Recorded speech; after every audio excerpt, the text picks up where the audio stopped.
knit group of friends. Were you nervous about that challenge and how everyone would receive you?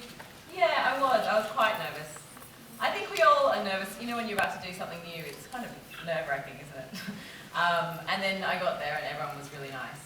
And then you look back and you go, why was I nervous? All that time you spent being stupidly nervous about something. So, yes, I got there and everyone was very lovely, and the team as well, like the, you know, directors, the production team, everyone, you know, drivers, like everyone was so lovely, so that made it really easy. And did you watch the show before you were on the show? I did, yeah, which made it even more nerve-wracking. Yeah, that was actually really cool. It was, I think one of the last scenes I filmed was the scene where we, when I...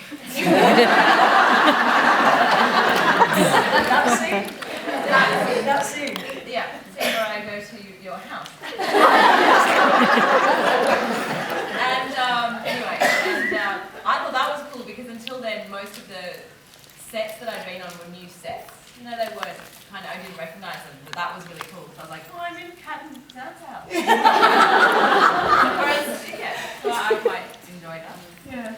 And did you, when you were given the character of Lexi, you talked before about when you were trying to put her together, that she was sort of a combination of lots of Australian blokes that you've known over the years. Yeah, because they just, I don't know, when I'm having a conversation with someone, I'm just not as cool as Lexi. I try and fill bits to make them feel comfortable, but she's so comfortable in herself that she'll just sit there and, you know, let things rest, and I can't do that. And I think a lot of guys from Australia I know do that. They just kind of sit there and just let things be. So anyway, that sounds a bit silly, but that, yeah, some of that stuff. That. Yeah. And then, when you also auditioned, isn't it right that Lexi wasn't actually going to be Australian? She was going to be... Yeah, I think they really wanted her to be Scottish, actually, which I can understand because it's a Scottish show. But my Scottish accent is Lexi, go on. Well, no.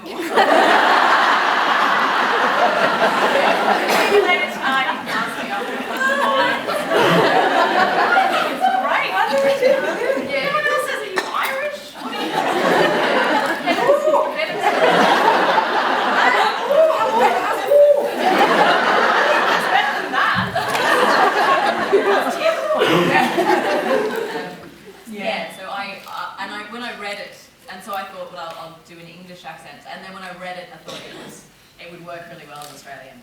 And I was in my friend's tiny kitchen in LA.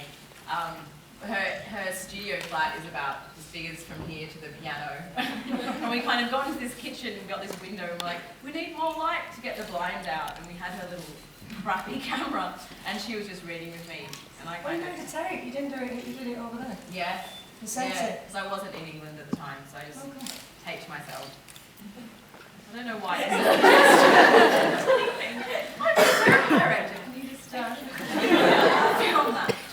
Yeah, so I did a taping and sent it, and just did it in Australian. And I thought, well, you know, if they like it, great, and if they don't, that's destroy my life, so fine. No. Yeah. And on some of the other talks, we just had a little show of hands to see whether some people thought Lexi should choose Sam or Tennyson. It was pretty even Stevens, but what were your thoughts on that? How did you feel when Heather is sitting beside you?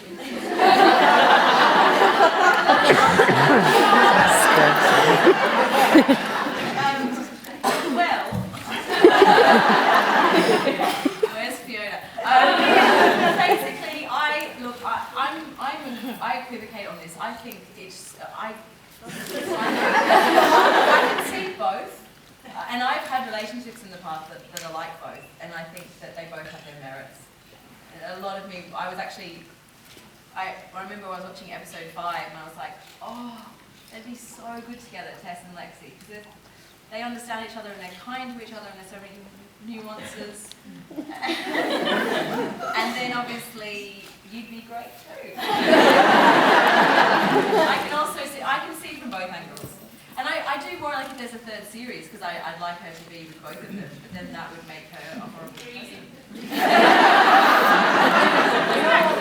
In all fairness, I think that's the whole point with Harriet's writing, is the fact that it was the same in the first series, that it should have been, you know, Frankie and Kat, but they made Sam a contender. Otherwise, you lose the drama. If there's definitely the one, the idea is that it's split down the middle, and that gives it more drama and more tension and all the rest. You know, otherwise, it just doesn't work.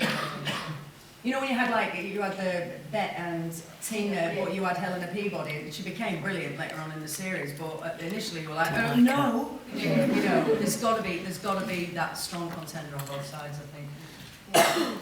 Don't you think if there was a series 3 though, what we do really need is a proper Sam-Frankie showdown? Yeah. So, what do you think would happen there then? So Frankie comes back. I can't say because I know. I think they'd batter each other and then have sex.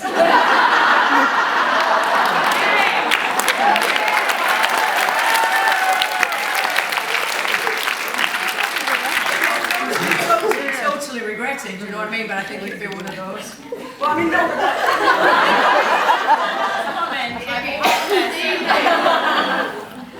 no, but I think it'd be really interesting that it came out of a grief place and that they're the only two people that know that other person, so they both want in Kat, but then yeah, I think that would be good. Okay, I can see Harriet taking notes again.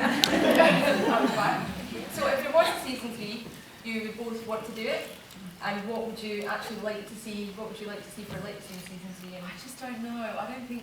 I'm just worried that she can't win either way, because either way she's going to hurt someone. Yeah, I don't know. Makes me awkward. I don't know. I like it. I don't have to write it. And do you think Sam would be over it by now? No, she won't be over it. I don't think it'd be a smooth ride. Absolutely not. I mean, when they actually got together, it was still through a place of very deep angst and everything else. So no, I don't think it'd be a smooth ride. No. No. To enter it out into the audience, so who has questions? Hands up in the air. One